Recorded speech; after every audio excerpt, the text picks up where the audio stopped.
live long and prosper. So in this video series, I'm going to be talking through the social justice elements of every episode of the original series of Star Trek.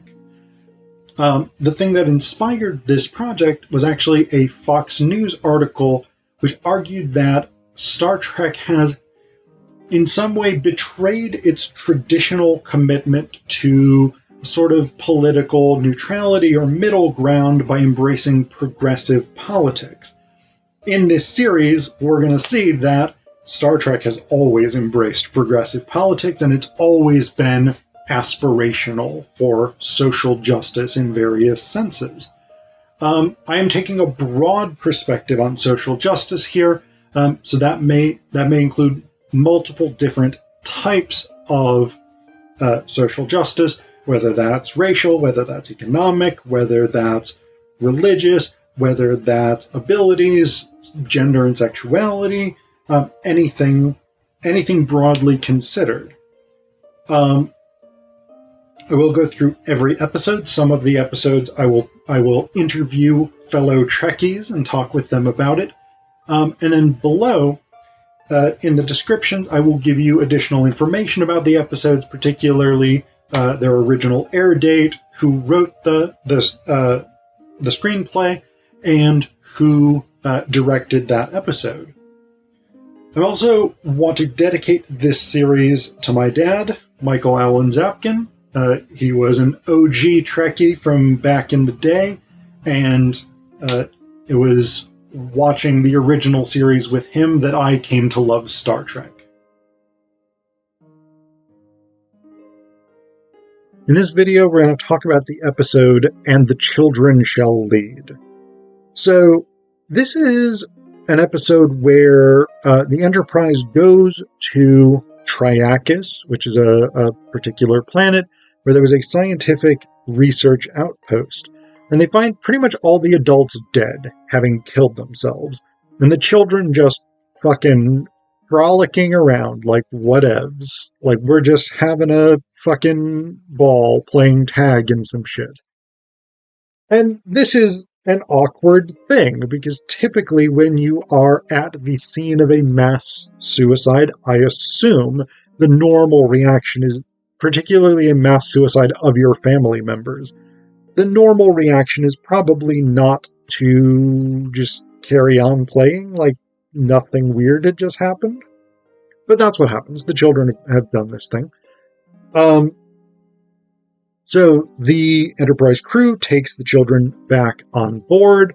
And then the children summon their friend, Gorgon, who's a kind of spectral alien entity who basically wants to kind of conquer the galaxy, apparently, out of some not entirely clear malignant desire. So Gorgon wants them to take over the ship, which they do through a kind of hypnosis, almost. There's a gesture. It's kind of the jacking off gesture, but like there's a clear bit where like the children are just like circled around and just banging their fists on the ground. And so, I mean, it's clearly that gesture. But when you do it like this, you know, hey man, I didn't choose the gesture. They did it in the 60s. That's all on them. But basically there's this sort of banging on the ground gesture that the children can use to apparently just control people's minds, because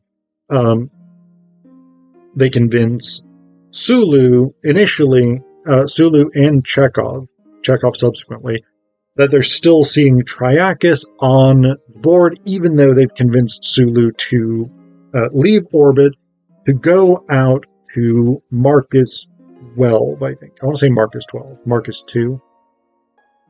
Marcus 12, I'm pretty sure. Anyway, not that important. But they're going to this particular planet that Gorgon wants to go to, where he has predicted that they will get 1 million friends, and then they will slaughter everybody else on the planet. And the children are like, yeah, that sounds amazing. I'm totes there for that.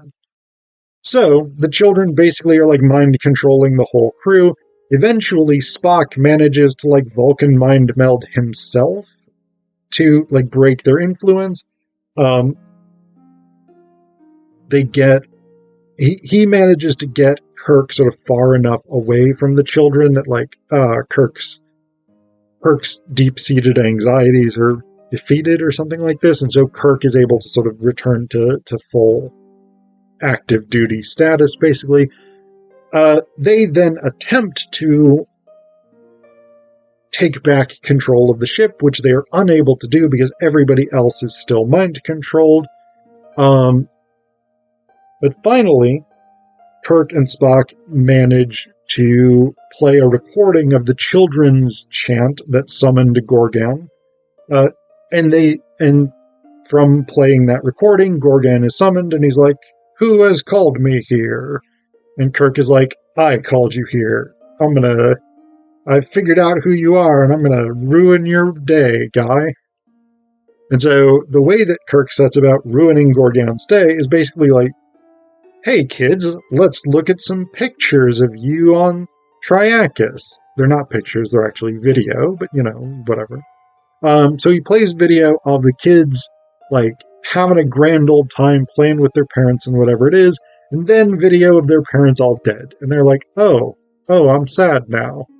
Oh, oh no, my parents killed themselves because I was under the influence of this crazy fucking evil space entity. Now I feel bad. Which, in fairness, is probably the right reaction, but as Gorgan loses his power of control over them, he turns increasingly hideous and finally fades away. He's Dorian Gray, basically, in this final moments of his life. Or we don't know if it's the final moments of his life. The final moments where he's visible, at any rate. And then the children are like, "Oh, now we're sad." Then, weirdly enough, so there was a bit where they had left a ground crew on Triakis to, like, check out what was going on the planet. Then Sulu was mind-controlled to take the Enterprise away from Triakis. Kirk beamed down a relief crew, meaning he beamed them into space, which sucks for them. But at the end, Kirk is just like, all right, let's go from wherever we currently are to Starbase 4. Ground crew's still on the planet. Like, they're still fucking there. And he's just like, we don't need those people. They'll just be the new inhabitants of Triakis. We don't even care. He literally just abandons his dudes there because he forgot about them and it's inconvenient for the plot. So that's a weird bit there. There's clearly not a no crew person left behind element at the very end. Now, I think realistically, the episode doesn't care about that much. It's simply not an important enough plot point to return to. B, kind of depend on viewers to not be like, what about those dudes still on Triakis?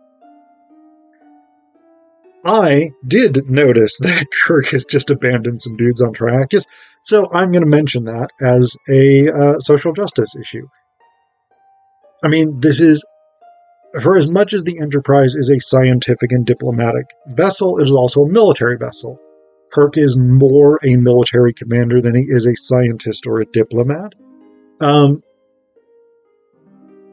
he has just abandoned some people in total contravention of the typical ethos of military service, where you don't leave fallen comrades behind.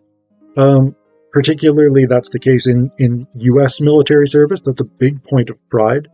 And obviously, the Federation is not the U.S. military, but they are along similar lines. Like, I've talked about this before, within the geopolitical alignment of the Star Trek universe, the Federation is the US and or NATO. So, kind of a problem that these people just get abandoned. We've also got this element of the control of people's will. And while this is often obviously not a sort of direct thing, like a direct, like I can manipulate you sufficiently that you will see on the screen Triachus, even though it's not there, there are ways in which this kind of real-world manipulation does occur. And I would say some of the top two examples would be cults, which is very much what Gorgon seems to be running, but also propaganda, right? So, cults, this is 1968, October of 1968 that this episode comes out. So this is still prior to the Manson family, which is one of the most, the Manson murders, the Tate LaBianca murders in 69, was one of the things that really sort of put cults on the map in the US and sort of really made people start to be aware of the idea of cults. But in the 60s, part of the counterculture movement, one criticism that people sometimes leveled at the counterculture movement was this sort of cult-like following that were sometimes developed around individual gurus or communes or things like this. So there were these sort of concerns even at the time before the Manson family rose to prominence about cults and the power of charismatic leaders. And obviously you had things like the fascists of World War II, which would have been in comparatively recent memory. Many people watching Star Trek in the 60s would have been either alive during World War II or born shortly after. And so that would have been a big, big cultural element. And so that awareness of fascism and the potential of a charismatic leader to dominate people's thought processes and make them believe things that were not factually correct, etc., those were very much part of the zeitgeist of the times. And, of course, from the perspective of 2023, it is again. I mean, we've unfortunately got the sort of rise of neo-fascist leaders, populist leaders, propaganda enterprises working overtime through, like, Russian state media, for instance, but also here in the US through, like, Fox News and right-wing media and things like this, that systematically lie to their viewers to rile them up and get them to believe things that are not factually accurate for political gain. So, I mean, this element of, like, propaganda and the cult mentality to control and shape the way that people experience the world, I think remains a really important thing for cultures to be aware of.